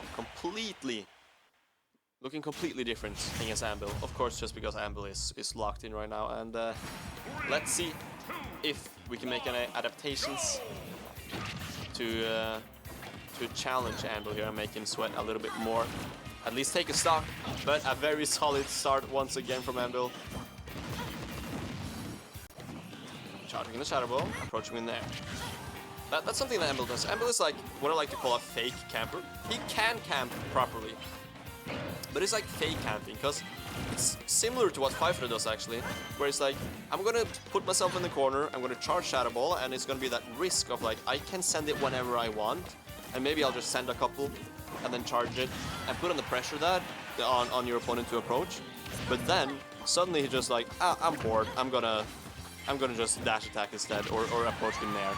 So that's a lot of the times a win condition against Andrew. It's like, yeah, I'm just gonna weave in and out, pressure you with my positioning so that you feel a little bit pressured and that you wanna intercept my approaches. But then if you don't approach, he will a lot of the time just kind of jump in with Nair, which is punishable. That's kind of what you gotta do against Ambil sometimes. But of course, if he does lock in and decides, well, I'm not gonna be stupid right now, then it's very difficult to find openings at all. And Tan is struggling, goes for the Explosive Flame, but Ambil of course can cancel the Shadow Ball with shield instantly, so that's a frame 1 option. And the Nair into 4, they're actually taking it. I don't know if that was bad DI or if that's just confirmed. Probably not a DI, but still, like, you're not prepared for that. Catching the jump though, and finally taking the stock, doing better than last game already. Ambil taking it easy though, still an entire stock up. Tan on his final one, and in the corner once again. Sending Shadow Ball after Shadow Ball. Ow. Okay, confusion, not connecting quite. Oh, not going for the up air, but still continues the advantage state. I like that. Tries to call out something there, but doesn't quite get it. Ambil just air dodging back to stage. Risky, but does work out. Oh, the last hit of dash attack as well. Would have got me off guard too, I can't lie. Alright. Wow, trying to punish it, but there we see it once again. Like, you wanna camp in the corner, but then suddenly you get the nair out of the corner instead for like a just sudden approach option, which works out quite a lot, at least against a lot of players. Ooh, and that one frame with the down smash, not too much startup and not a lot of end lag at all. I believe it is quite safe on shield, something like, I don't know exactly what it is, but it's like -6, -5, something like that. Maybe a little bit more unsafe, I'm not sure. But it's broken is what I'm trying to say. It's a very good down smash. And in the corner as well, ledge trapping, 2 framing, catching 1 frames. Low risk, high reward option, that's just very good. This is the thing with Mewtwo. Mewtwo has, I don't want to say no bad moves. It has a couple of mediocre moves at least, but it has very good moves. The problem is like, the thing that does makes Mewtwo like not completely broken is that it's balanced out with like strange movement and not like super good movement in general, and being locked on a character that of course can utilize them to a very good extent, and the general physics of Mewtwo does work in his favor a lot of the time. But I feel like if it wasn't a character like Joker, like if Joker had Shadow Ball, it would have been like crazy, because he's like super fast all the time and very mobile in a way that Mewtwo just isn't. Oh, bye Tan, he SD'd there. Unfortunate, but not uncharacteristic. Unfortunately, we see that quite a lot from Tan. Probably the 3rd SD I've seen from Tan today, but still very doable. He's doing well this game. It was looking very even before the SD, and he's still keeping his advantage, not shielding all the way on the nair. It is actually quite difficult for a lot of players, me included, to shield the full amount of just nair in general on shield. Often the last hit is the one that catches you off guard, because it's really big and it's just like a huge ending hit that is hard to parry. But the down tilt, catching the teleport in, nice stuff. And we're missing the ledge. I'm not sure if he tried to get a reversal or go behind him or something like that, but either way, not working out. And after the SD, Tan is evening it out. 50% and goes for the confusion as well. Quite a high reward option, and I guess when you're at 0%, it's not like super high risk. You can still get caught by a nair if he punishes it, but I guess he's thinking it's worth it. And now the advantage state very nice in favor of Anvil. You know, a lot of this, and this jab is so good. I've talked about how I wished Anvil would use a jab more in the past. And the down smash is still broken. How I wished Amble to use jab more, because it's very good as like an approach option. Sometimes he can cash a lot and do a lot of damage. It's also like if you get it on ledge, it does like 40, or on platform, God forbid, it does like 80 sometimes if you're unlucky, or DI poorly, of course. It's definitely a very good move, and now DIing that straight out, I feel like he wants to die. Okay, and the down smash. Ambil popping off after a 3-0, and he is your Northern Fights champion. That means 17,000 Norwegian kroner going in the pocket of Anvil. That 16,000 rather, my fault. That is the 2nd biggest prize pot in Norway, I think. It's right behind Nordcup with 17,000, and let's hear what he has to say. How Mewtwo is considered in C tier. I could have sworn, like, anyone watching the matchup without knowing you're Anvil and he's gone, they would have said, there's no way in hell Mewtwo is going to win. But here you are, showing up. Not getting reset either. No. Fantastic. Fun fact, this is my first time ever, locals included, taking a tournament without dropping a game. So I'm super happy. That's why I popped off, because it's so scary, shaking snowball, dropping a game is so easy as Mewtwo, because I have to play on point, but I played on point all weekend, so I'm super happy. Yeah. Fantastic. That was such a great grand final. It seemed like it could swing either way a lot of times. But then again, you did a great job walling him out. One thing I noticed you were great at, whenever you went off stage, you did a fantastic job of just walling him out with back air, going high with back air, dropping down, giving another one. You had no chance to actually get back on stage. truly fantastic work. Thank you. I keep repeating it, work fantastic. Because that's what I feel it was. Thank you. Beautiful. Am I gonna have like a winner's interview in the booth as well, or do you know? Not that I'm aware of, but I would recommend just dropping down by the booth and see if they have some connection to you. I will. And not too long, we'll be doing our deliveries of trophies. So that's something to look forward to. Looking forward to it. All right, congratulations to Amber, and we got camera as well. Me and my esports jersey commentating Uncommon side. But that was Northern Fights for you. Amber is your champion, followed by Tan in a close second, and Black Round at third. Amazing tournament. I'm happy that we took the trip because it was definitely a fantastic tournament and a great community as well. You don't really see the Northern Norwegian players a lot in other regions, like sometimes at Smashburg, for example, or they're really large tournaments, but it's not super common that they travel to us or we travel to them for obvious reasons. It's not very practical. But it was very fun to see this clash of regions, and I'm glad that Oslo proved himself on top once again, despite some people not thinking it, which is the case every time. But it's been very fun. I want to quickly talk about some sponsors who made this event possible. Just quickly give a shout out to Sparebank 1 in North Norway, who gave 60,000 to the event. I cannot stress enough how crazy that is and how much we appreciate it. I'm gonna just be transparent. I'm reading from paper. Power Harstad also contributing with prizes. Rema 1000 giving free pizza for everyone yesterday. Sparebank 68 grader nord. Contributing 7,000 kroner financially with both gear and prizes. Nordkraft as well, contributing with gear. TGA with 5,000 in the prizes. Sortland Esport Lag as well, 5,000 kroner. Tvibit. All these orgs made this event possible and helped us make it as bombastic as we did with prizes. And pulled a lot of us, I'm not gonna lie, was the reason why a lot of us decided to come. I mean, of course, it's great to be here no matter what, but you often need some incentive economically to come. Anyways, it's expensive, and a lot of these people are students. So appreciate that. Cannot stress that enough. And of course, the people who arranged it, which is Main Quest. The venue we are at is their venue, and we appreciate being able to use it. The radio room as well, of course, Radio Harstad. Amazing production, and production of course as well from Kred Norge and Rotarian, whose crew and production and gear in general made this possible and is why I can talk to you right now in this very sensitive mic. You can pick up all my mouth noises. Hologoland as well, giving crew and everything. I believe, are we having a winner's interview? I think we are. Okay, Anvil, sit down. As we have thanked all the sponsors. You can sit wherever you want, really, as long as you have this mic. I have this mic now. Keep it pointed like towards your face, but not like directly talking to it, because it'll pop. Okay. So like this. So this is fine. Yeah, that's fine. I think. Maybe a little closer. Is this fine? I think that's fine. Yeah, Awesome. I can hear you good. Yeah, I mean, not a single game dropped. No, sir. First time. First time ever. First time. Locals included. It's crazy, because I was like, you popped off like crazy after when I was like, he popped off after 3-0. But now it makes sense. I understand now. Yeah, it's also like a lot of money, so.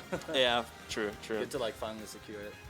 But after spending like a season traveling a lot out of country and out of region to other places and competing against some of the best, and the top level and high level all across Europe and even the United States, do you feel like what you're bringing home in terms of like raising the level, do you feel it in other players as well, like the entire level being raised? I think so. I think Norway is getting better. Like Black Renown is stepping up. Ton has always been good. You're stepping up. But I do feel I'm kind of frustrated because I do want like Black Renown to practice more actively, and Ton obviously to move to Oslo, but that's not gonna happen. And you to practice more actively. Because I feel like everyone is getting better, but it's happening too slowly. So we're getting better at the same pace as every other region. Yeah, so that's fair. But I also feel like something that a lot of regions lack is like, especially someone that's like as isolated as the Nordics is. Yeah. Someone who like actually travels and learns and then brings that back. Because it's like, Høyvann reiser alle skip, as we say in Norwegian, where it's like Høyvann? yeah, if the water level rises, all the ships rise. You know what I mean? Oh yeah. Yeah. So if like the general level is higher, people will naturally just get better by playing with people in the region, because most people can't really travel, right? That's you have true. Rotarian supporting you and stuff. So and I have FMG, so we can travel quite a lot more than other people. But I just think it's nice to see, because I definitely noticed it, right? Other people improving quite a lot. Yeah. I mean, it is like, I feel like the people, not to toot my own horn, but I feel like the people I play with, they're getting better as long as I like get to actively play them. I want to coach all of Norway. I want to be all of Norway's coach. But like, a lot of people don't hit me up for practice. I've said this multiple times. If anybody in Oslo wants to come to my house and play Smash, I'm down. Just message me, please. As long as I like know you, kind of. I need to have met you in person for me to allow you into my home. But still, I want to play everybody. I want to coach everybody. I want to help everybody grow. But yeah. And going into this tournament, like, you just looked very comfortable the entire way through. Was there anyone you were like worried about at all? I was worried about Ton. And I was worried about Fifra. Just because me and Fifra always have like I've been winning more lately, but it's like close games, you know. That's why you popped off so hard when Black Knight won. Yes. I was sense now. Fifra's scary, you know. Yeah. But you know, Black Renown is like, it's unfortunate because his character pool just gets farmed by Mewtwo, except for Game Watch. But you know, I know the matchup better, so. Yeah, and it's like when you play together as much as you do, it's just like you'll know the habits a lot of the time, and even if you switch character, it'll still be there, like you know the player matchup. Yeah. But yeah, I feel like as we see once again, I feel like there was some, not a lot, but some people in North Norway who didn't really have faith in Oslo being really the top dog here. But I just want to say, I want to do a repeat of NM here. Do you want to do a call out? Yo, hold on. So at NM, I called out Trondheim, Northern Norway. I'm calling out you now because you didn't have one person in top 8. That's crazy. In your own region, I don't know, man. You need to step up. Yeah, you gotta step up. You gotta travel. Come to us. We'll help you. We want to play you. We want you to be better. But you gotta travel. We traveled here. I'm gonna be playing more of my Northern Norwegian friends. Wow, friends later. I want to coach everybody, like I said. That includes you. But yeah, step it up. Good stuff. Yeah. I do want to say one thing though. Shout out to Chunky Kong, because he inspired my play today. I watched him. Like I haven't talked to him about it, but I watched him play yesterday. I also played him in friendlies at Let's Make Moves, and I was really inspired by the way he plays, because he always just stands there and watches his opponent. He's super patient, and that's what I tried to apply today. I was like just standing, walking around instead of dashing in neutral, trying to whiff punish everything, poking with down tilt, poking with confusion. So yeah, shout out to Chunky Kong for being goated. Yeah, you can definitely see it in your gameplay as well. I feel like a lot of the time you've had this like, I almost want to call it similar to Pfeiffer's playstyle, where you go in the corner and then that's offensive. No, I'm joking. It's just not as amped up. Yeah. But it's like you go in the corner and you do the shadow bolts, and then you go like, I'm bored. Yeah. And you'll approach with Nair or dash tag or something like that. But I didn't do that and today. you didn't do that as much today. Hell yeah. So which is very good. And a few times you did it, you were like, oh, he caught it, and then you stopped doing it. Yeah. And I think if you did that, Tank would probably have done a lot better against you, because he caught it every time he did it. It just wasn't that often. Yeah. So good stuff, adapting and changing your playstyle to be more optimal. Thank you. And now we're gonna deliver the prizes to the victors. Prize giving ceremony. Yes, the ceremony. Hell That's the word I yeah. was looking for. I don't know how that's gonna work, but I guess that's it for us. Yeah. Yeah. So thank you for watching, thank you for attending, everyone who was here, and thank you for hosting everyone who helped with that. Shout out to my mom, shout out to my dad, and shout out to Asgeir, who's supporting me, watching every set. I love you guys. Yeah. Bye. All right. See ya. Yo, Mandalorian! Holy.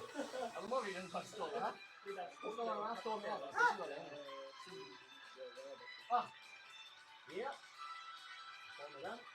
Ja. Vi har fått intervjue for vinneren av Ultimate. Så tenker jeg det er på tide å starte en liten prisutdelingsseremoni.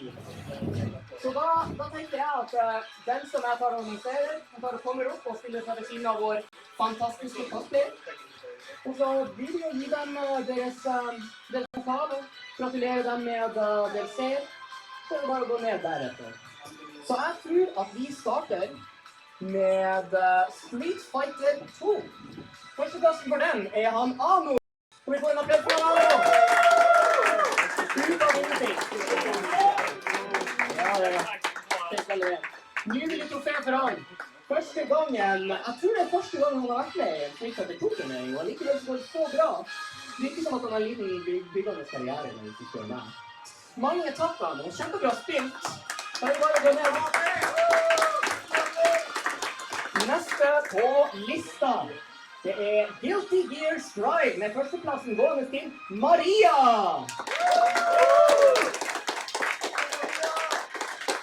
Ja. Kjempebra spilt. Jeg hadde gleden av å spille mot henne i Grand Finals, og ja, hun fikk absolutt en premie der. Hun spilte solid, bunnsolid, kan jeg si. Mange takk, Maria. Da er det bare å gå. Da tenkte jeg at det var på tide. En viss person her har ventet på sin pokal, da deres partner i Smash Ultimate Doubles fikk den tidlig fordi han hadde vært bra. Og da tenker jeg at vi tar Faifra. All the way from Sweden. On that side, please. Thank you. Great job. Came all the way from Sweden. Took doubles with Gardex. Sadly, Gardex had to leave a little early, so Faifra is standing alone where they usually would have their doubles partner. But great job. Thank you.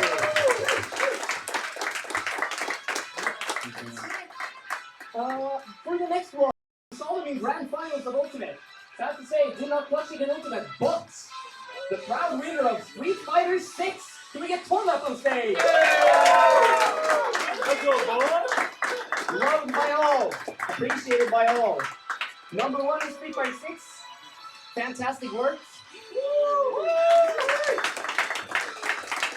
I'm thinking of a certain guy from the same region who outperformed everyone else in Tekken 8. Can we get Doobie on stage?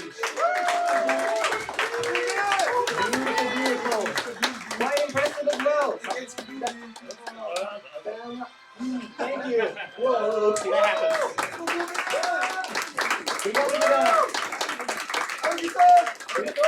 We gotta give a shout out to the top player giving out those trophies. Might be a little bit hard to see through that visor, but still managing. We'll give her an extra shout out. We'll give them an extra shout out when we're done with delivering all the trophies. Yeah. So for the next one, now we're starting to look at Smash Ultimate Singles, our last tournament for the day. We're looking at 3rd place. Might a certain black one come up on stage?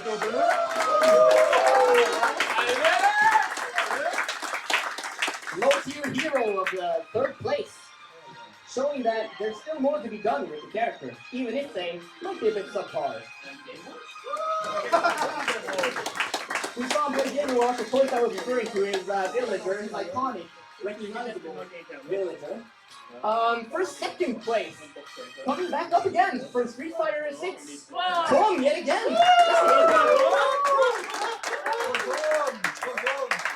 Back at it again.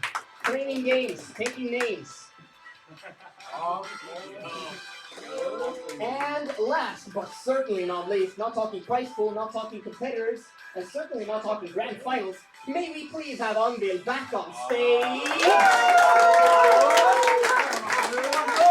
King of YouTube, putting him on the map.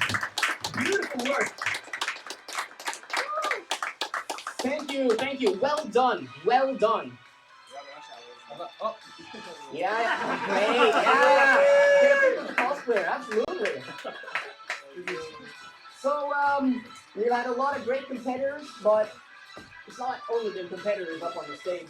Right now, I'm here, but I would like to put a little extra focus on our wonderful cosplayer over here, Hedda. You can find her on these social medias.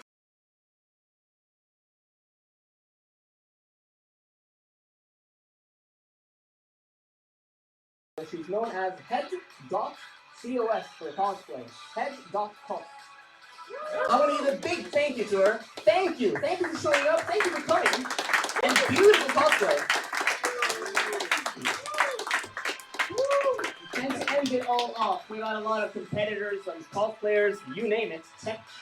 I want to give a long shout out to all of our different partners. Of course, we got to talk about the main event organizers, Main Quest. Localized here in Harstad, provided us the locale, provided us with tech equipment and help, provided us with a kiosk yet again. I shouted them out yesterday, but having them available on a Sunday where most other stores are closed, I couldn't ask for anything better. And secondly, we have Norge, also Rotarian, known as Rotarian, I think. I'm a bit unsure. But that does not matter. Point being, they've been fantastic. They've been keeping track and helping us a lot when it comes to streaming, technicals, commentary, as well as having Open Cup dedicated to making this the best stream we can ever have. Can I give a flash for Open Cup in particular?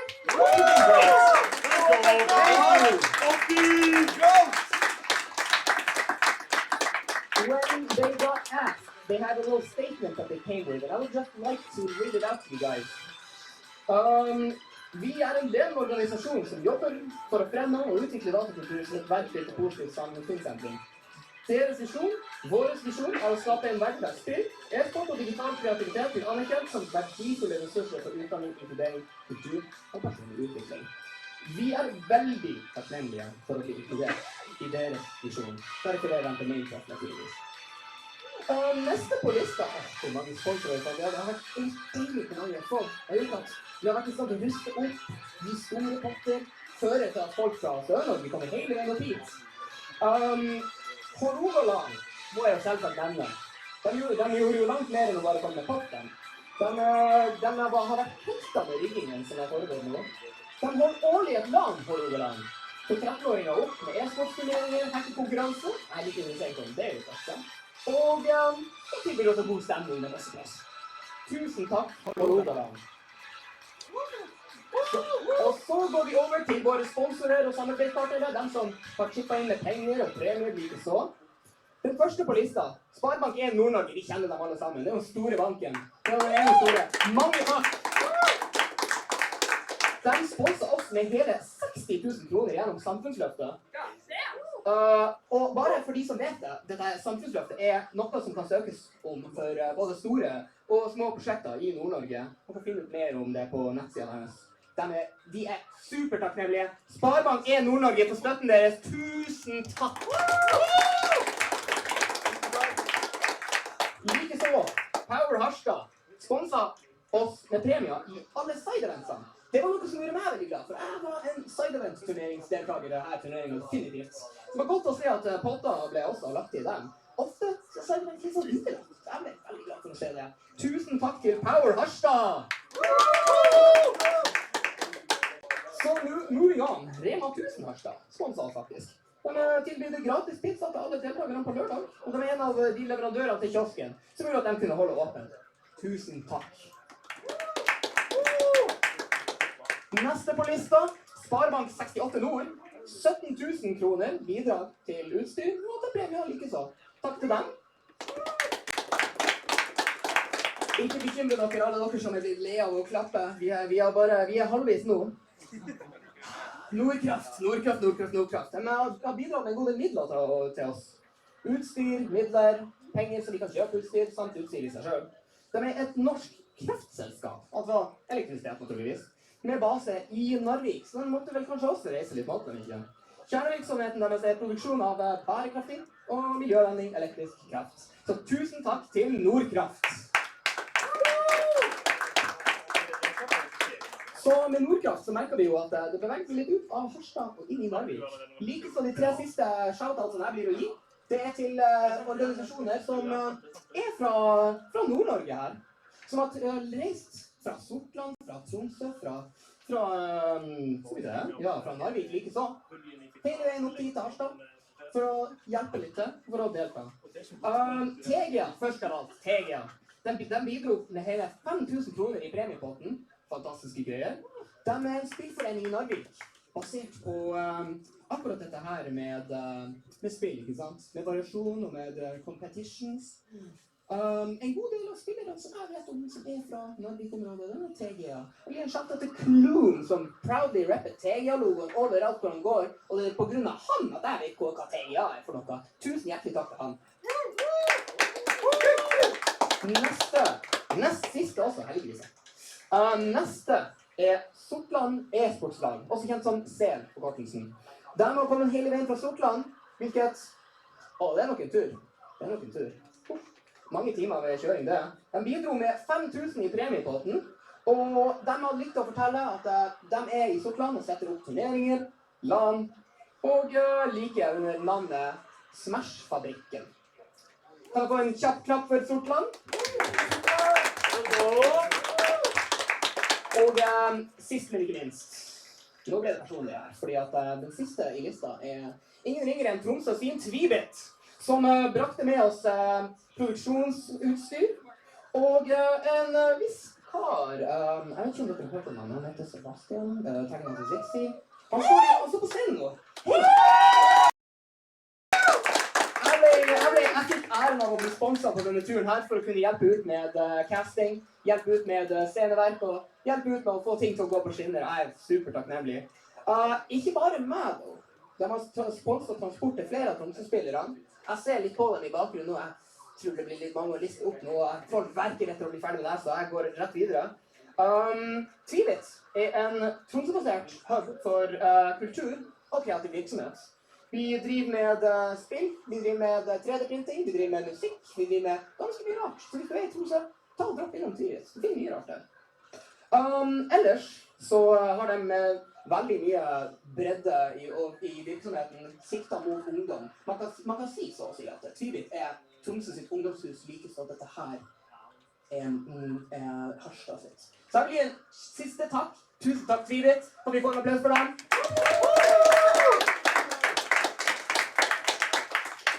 Så tusen takk til alle våre faglige sponsorer. Dette kunne ikke ha gått uten noen av dere. Ikke en eneste kunne vært utelatt. Fantastisk, fantastisk. Så sist, men ikke minst, så vil jeg bare si takk til alle deltagerne. Takk til alle på streamen. Takk til alle casterne, alle som ser på, alle som tenker på. Tusen takk! Kom neste år! Jeg har lyst til å komme neste år, jeg vet ikke. Ikke med de andre her. En gang som lyst til å komme neste år. Ja! Kjempebra, kjempebra. Ja, da sier jeg takk for nå. Jeg blir kanskje å dukke opp litt senere. Men for nå, tusen takk.